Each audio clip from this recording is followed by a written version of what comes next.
Assalamualaikum warahmatullahi wabarakatuh. Halo teman-teman, perkenalkan nama saya Alfiani Zahra Tunisa. Nama saya Muhammad Taufal Khairi. Kami dari kelas 5A Perbankan Syariah.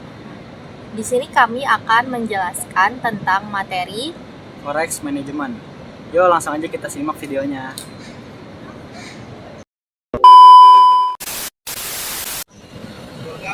Definisi Forex Management. Forex Management adalah koordinasi pengelolaan aset dan liabilitas dalam berbagai valuta asing dalam usaha mengoptimalkan yield atau hasil dan meminimalkan risiko. Ini merupakan proses strategis untuk mengelola exposure terhadap risiko nilai tukar dan memastikan bahwa bank memiliki sumber daya yang cukup untuk memenuhi kewajiban valuta asing. Risiko dalam Forex Management untuk Bank Syariah Devisa. Forex Management menjadi penting bagi Bank Syariah Devisa karena mengandung beberapa risiko, antara lain yang pertama yaitu default risiko. Risiko gagal bayar terjadi ketika counterparty gagal memenuhi atau membayar kewajibannya kepada Bank Syariah. Ini berarti pihak yang bertransaksi dengan bank gagal memenuhi kewajiban finansialnya, menyebabkan kerugian bagi bank. Yang kedua yaitu operational risk atau risiko operasional. Terjadi ketika sumber daya manusia pada bank syariah tidak mempunyai kompetensi yang cukup dalam transaksi forex. Kegagalan sistem, kesalahan manusia atau kurangnya pelatihan dapat menyebabkan kerugian. Yang ketiga yaitu liquidity risk atau risiko likuiditas. Terjadi karena bank syariah tidak dapat membayar kewajiban falas yang jatuh tempo. Ini berarti bank tidak memiliki cukup dana dalam mata uang yang dibutuhkan untuk memenuhi kewajibannya. Contohnya deposito yang jatuh tempo. Kemudian yang keempat yaitu credit risk atau risiko kredit. Terjadi ketika nasabah atau counterparty gagal memenuhi kewajiban pembayaran falas kepada bank syariah. Ini mirip dengan default risk, tetapi lebih spesifik pada nasabah. Yang kelima yaitu market risk atau risiko pasar. Terjadi dalam bentuk risiko nilai tukar. Ketika bank syariah mengalami kerugian nilai tukar karena mempunyai posisi nilai terbuka falas atau net open position dalam posisi overbought atau lebih, atau oversold atau kurang. Ini berarti bank mengalami kerugian karena fluktuasi nilai tukar yang tidak terduga. jenis transaksi forex atau falas. Yang pertama ada spot transaction atau transaksi spot. Pengertiannya yaitu transaksi penjualan dan pembelian valuta asing yang penyerahan atau penyerahan falasnya dilakukan dalam jangka waktu 2 hari kerja bank setelah tanggal transaksi. Contohnya yaitu BSI membeli 1 juta US dollar dari Bank Muamalat secara spot pada tanggal 1 Desember 2024.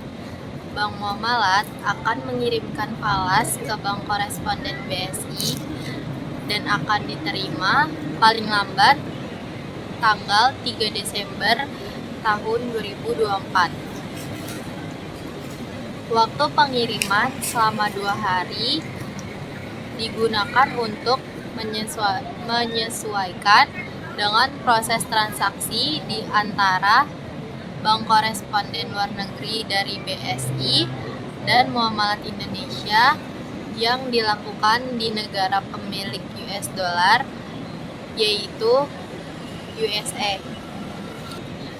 Transaksi falas bank syariah dengan nasabah bersifat retail dalam jumlah kecil.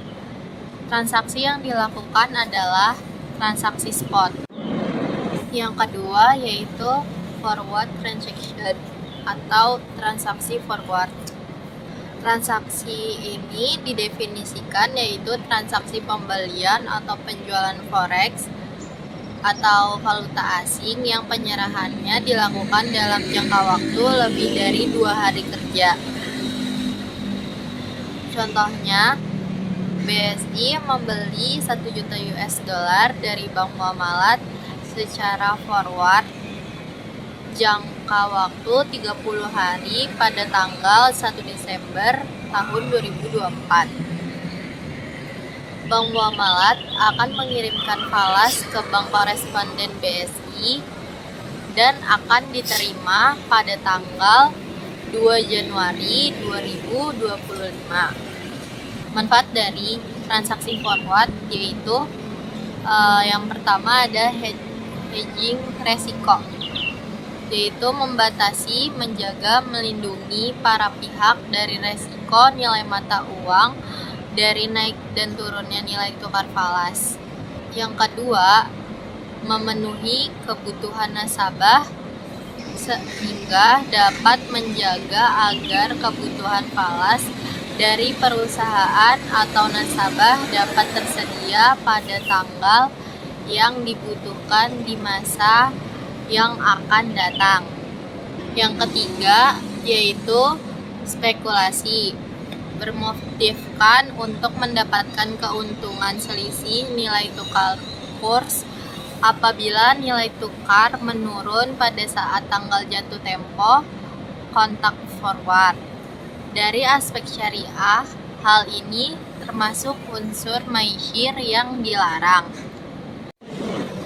Yang ketiga adalah swap transaction, di mana transaksi yang menggabungkan dua transaksi yaitu spot dan forward dalam satu transaksi. Ada dua bentuk dalam pembelian spot, yaitu yang pertama pembelian spot dengan penjualan forward, yang kedua penjualan spot dengan pembelian forward. Contohnya yaitu PT Perkebunan Nusantara 9 hari ini tanggal 1 Desember 2024 menerima pembayaran hasil ekspor melalui Bank Syariah Mandiri sebesar 1 juta US dollar pada tanggal 1 Maret.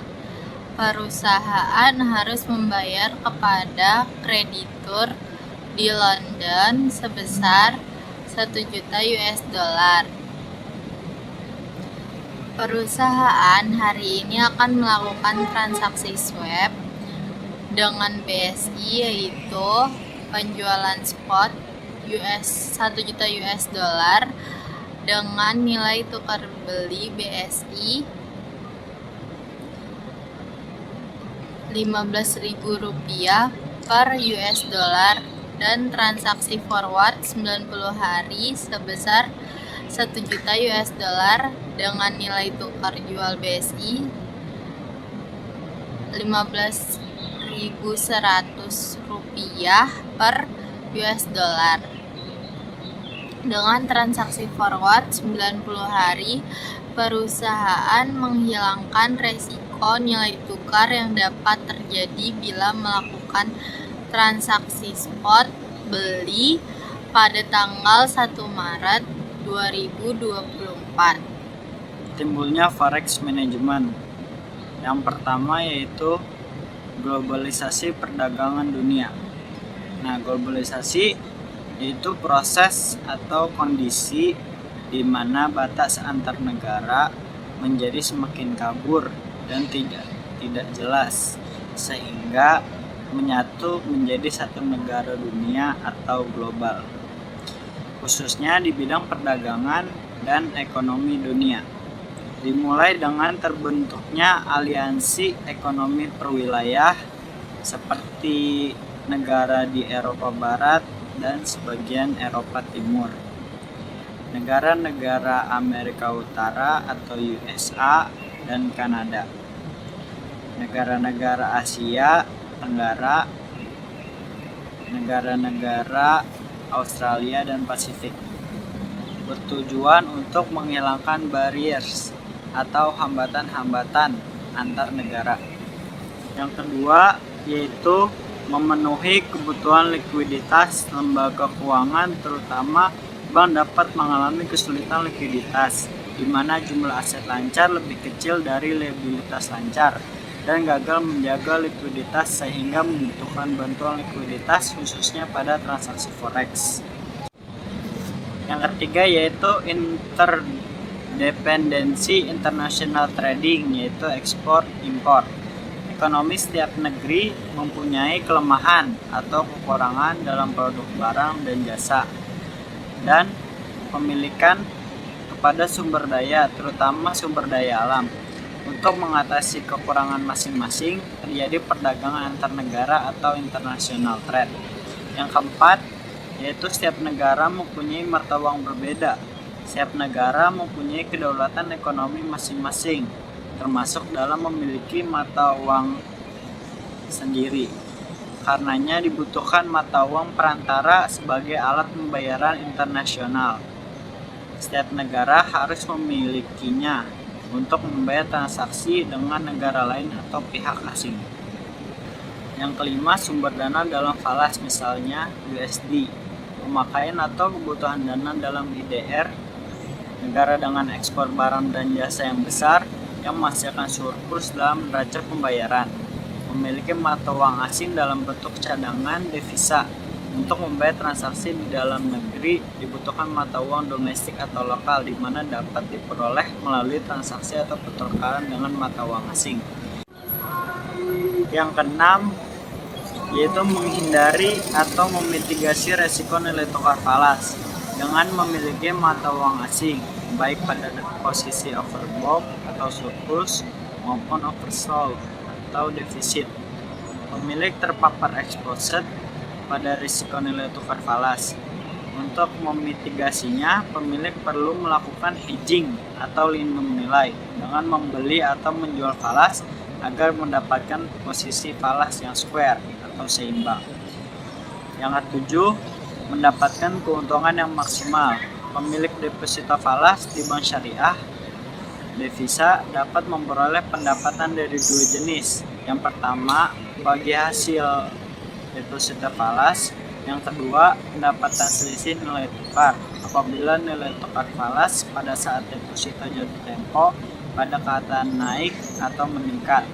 Misalkan dari IDR 15.000 per US dollar menjadi IDR 16.000 per US dollar. Pada transaksi falas dikenal dua istilah nilai tukar atau rate. Yang pertama yaitu ada bit rate, di mana bit rate ini yaitu suatu harga atau nilai tukar atau kurs bank sebagai quoting bank atau price maker bersedia membeli suatu mata uang asing terhadap mata uang lainnya pada harga tertentu yang sudah ditetapkan. Dalam transaksi beli retail, bank syariah dengan nasabah disebut harga beli sama dengan kurs beli. Yang kedua itu ada offer rate, yaitu suatu harga atau nilai tukar atau kurs bank sebagai quoting bank atau price maker bersedia menjual suatu mata uang asing terhadap mata uang asing lainnya pada harga tertentu yang sudah ditetapkan. Dalam transaksi retail, bank syariah dengan nasabah disebut harga beli. Pada transaksi retail, yaitu antara bank syariah dengan nasabah, mata uang yang ditukar atau diperdagangkan adalah antara rupiah dengan mata uang asing atau valuta asing yang umum digunakan dalam transaksi devisa Indonesia. Bank Indonesia sebagai otoritas moneter akan menentukan dan mengumumkan nilai tukar jual dan beli yang berlaku antara Bank Indonesia dengan Bank Umum. Bank Umum Syariah sebagai pelaku pasar falas akan mengumumkan nilai tukar jual dan beli yang berlaku antara bank dengan nasabah. Sekian video dari kami. Kurang lebihnya mohon maaf apabila terdapat banyak kekurangan. Wassalamualaikum warahmatullahi wabarakatuh.